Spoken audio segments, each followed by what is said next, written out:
आज आपण एक अशी घटना घेणार आहोत जी खरंच हृदयद्रावक आहे, जी महाराष्ट्राच्या राजकारणापासून ते सामान्य माणसाच्या जीवनापर्यंत सर्व काही हादरवणारी आहे. सातारा जिल्ह्यातून आलेली ही ब्रेकिंग न्यूज आहे. फलटण उपजिल्हा रुग्णालयातील एक महिला डॉक्टर संपदा मुंडे यांनी काल रात्री स्वतःला संपवलंय. हो, ऐकलंय तुम्ही बरोबर. एक प्रामाणिक डॉक्टर जी रुग्णांच्या सेवेसाठी झटणारी, तीच आता या जगात नाही. आणि त्यामागचं कारण? ते ऐकून तुमचंही हृदय कापलं जाईल. तिने स्वतःच्या हातावर एक नोट लिहिलेली आहे, ज्यात तिने 2 पोलीस अधिकाऱ्यांची नावं घेतली आहेत. पोलीस निरीक्षक गोपाल बदने आणि पोलीस प्रशांत बनकर.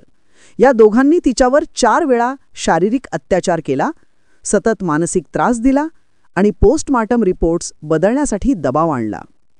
हे ऐकून मला बोलतानाही थरकाप होतोय. कारण हे फक्त एका डॉक्टरचं नुकसान नाही, हे आपल्या संपूर्ण व्यवस्थेचं निधन आहे. मित्रांनो, ही घटना सातारा जिल्ह्यातली सलग दुसरी आहे. काही दिवसांपूर्वीच सासपडे गावातल्या आर्या या निरागस चिमुकलीवर अत्याचार होऊन तिचा जीव घेतला गेला होता. त्या घटनेने सगळ्यांना हादरा बसला होता. आणि आता पुन्हा एकदा पोलीस अधिकाऱ्यांवरच संशय. जे लोक जनतेचे रक्षक म्हणून नेमले जातात, ते स्वतःच एका महिला डॉक्टरला तिच्या जीवनातून बाहेर काढण्यासाठी जबरदस्ती करतात. हे कसं शक्य आहे? आज आपण या घटनेचा सगळा तपशील एक एक करून उलगडणार आहोत. पण त्या अगोदर तुम्ही आपल्या चॅनलवर नवीन असाल तर सबस्क्राईब करा. फलटण हे सातारा जिल्ह्यातलं एक छोटंसं शहर आहे. आज आपण एक अशी घटना घेणार आहोत जी खरंच हृदयद्रावक आहे, जी महाराष्ट्राच्या राजकारणापासून ते सामान्य माणसाच्या जीवनापर्यंत सर्व काही हादरवणारी आहे. सातारा जिल्ह्यातून आलेली ही ब्रेकिंग न्यूज आहे.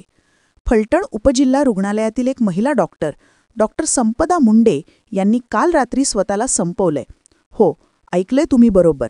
एक प्रामाणिक डॉक्टर जी रुग्णांच्या सेवेसाठी झटणारी, तीच आता या जगात नाही. आणि त्यामागचं कारण? ते ऐकून तुमचंही हृदय कापलं जाईल. तिने स्वतःच्या हातावर एक नोट लिहिलेली आहे, ज्यात तिने 2 पोलीस अधिकाऱ्यांची नावं घेतली आहेत.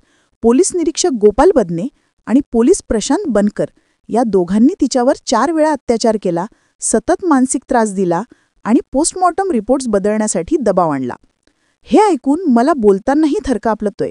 कारण हे फक्त एका डॉक्टरचं नुकसान नाही, हे आपल्या संपूर्ण व्यवस्थेचं निधन आहे. मित्रांनो, ही घटना सातारा जिल्ह्यातली सलग दुसरी आहे. काही दिवसांपूर्वीच सासपडे गावातल्या आर्या या निरागस चिमुकलीवर अत्याचार होऊन तिचा जीव घेतला गेला होता. त्या घटनेने सगळ्यांना हादरा बसला होता. आणि आता पुन्हा एकदा पोलीस अधिकाऱ्यांवरच संशय. जे लोक जनतेचे रक्षक म्हणून नेमले जातात, ते स्वतःच एका महिला डॉक्टरला तिच्या जीवनातून बाहेर काढण्यासाठी जबरदस्ती करतात. हे कसं शक्य आहे? आज आपण या घटनेचा सगळा तपशील एक एक करून उलगडणार आहोत. पण त्या अगोदर तुम्ही आपल्या चॅनलवर नवीन असाल तर सबस्क्राईब करा. फलटण हे सातारा जिल्ह्यातले एक छोटंसं शहर आहे, जिथे उपजिल्हा रुग्णालय हे स्थानिक लोकांसाठी एकमेव आधार आहे. इथे डॉक्टर संपदा मुंडे या डॉक्टर काम करत होत्या. त्या गेल्या काही महिन्यांपासून मानसिक तणावात होत्या, असं त्यांच्या कुटुंबियांनी सांगितलंय. आणि तो तणाव कशाचा? वैद्यकीय तपासणी आणि पोस्टमॉर्टम रिपोर्ट्सच्या संदर्भातला एक वाद. रुग्णालयात घडलेल्या काही घटनांमुळे पोलीस आणि आरोग्य विभाग यांच्यात तणाव निर्माण झाला होता. या वादात डॉक्टर मुंडे अडकल्या. पोलीस निरीक्षक गोपाल बदने आणि पोलीस प्रशांत बनकर या दोघांनी तिच्यावर दबाव टाकला. रिपोर्ट्स बदला, सत्य लपवा असं सांगितलं. पण डॉक्टर मुंडे प्रामाणिक होत्या. त्या रिपोर्ट्स बदलण्यास तयार नव्हत्या. आणि त्याचं फल शारीरिक अत्याचार आणि मानसिक छळ. तिने स्वतःच्या हातावर लिहिलेल्या नोटीत असं म्हटलंय की पोलीस निरीक्षक गोपाल बदने यांनी माझ्यावर 4 वेळा अत्याचार केला. पोलीस प्रशांत बनकर यांनी सतत मानसिक त्रास दिला. ही नोट वाचून कोणाचंही रक्त गोठलं जाईल. कल्पना करा, एक महिला डॉक्टर जी रात्रंदिवस रुग्णांसाठी झटते, तिच्यावर तिच्याच संरक्षकांकडून असा अन्याय. काल रात्री तिने हे सगळं सहन करण्यास असमर्थ होऊन स्वतःचं जीवन संपवलं. सकाळी रुग्णालयात सापडलेल्या तिच्या शवाची माहिती पसरताच सगळीकडे हाहाकार माजला. पोलीस घटनास्थळी दाखल झाले. पण आता प्रश्न असा आहे की हे पोलीसच का या प्रकरणात अडकले आहेत?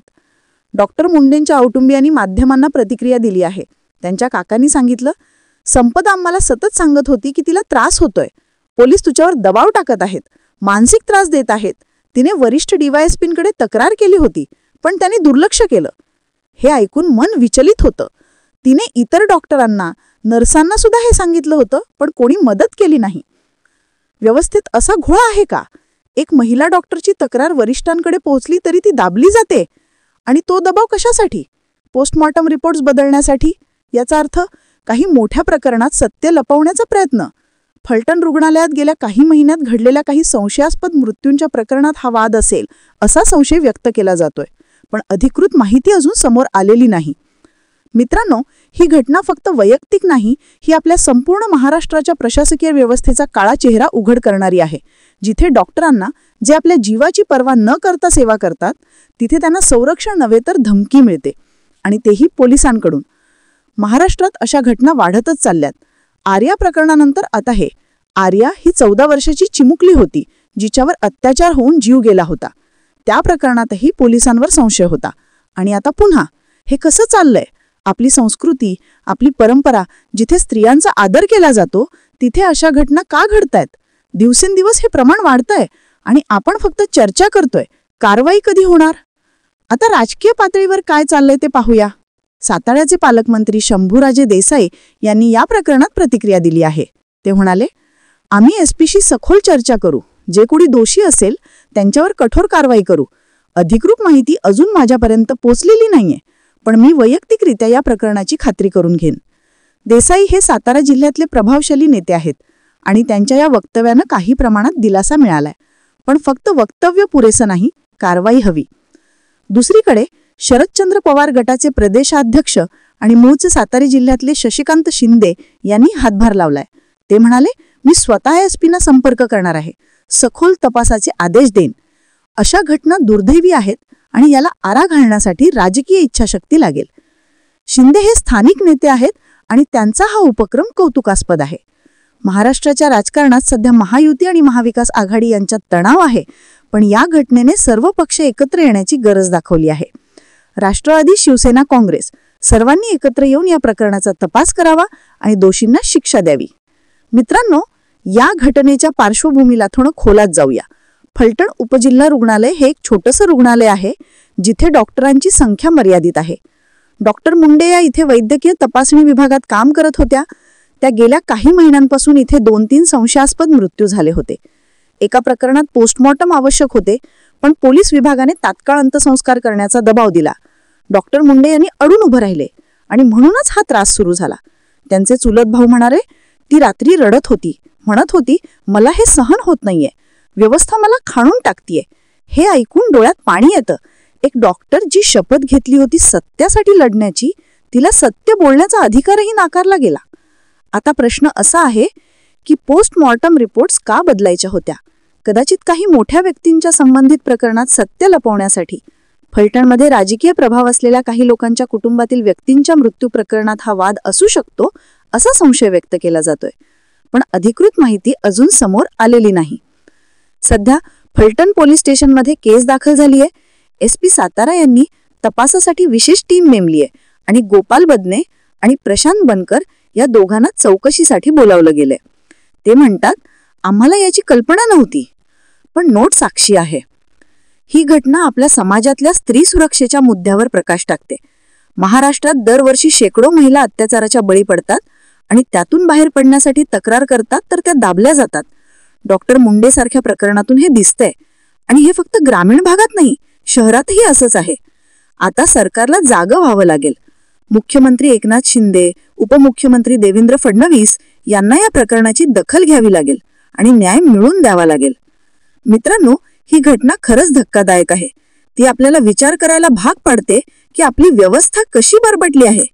पोलीस जे रक्षक आहेत ते शिकारी कसे झाले, आणि डॉक्टर जे देवदूत आहेत तेही सुरक्षित नाहीत. या घटनेवरून आपण शिकूया की तक्रारी दाबू नका, कारवाई करा.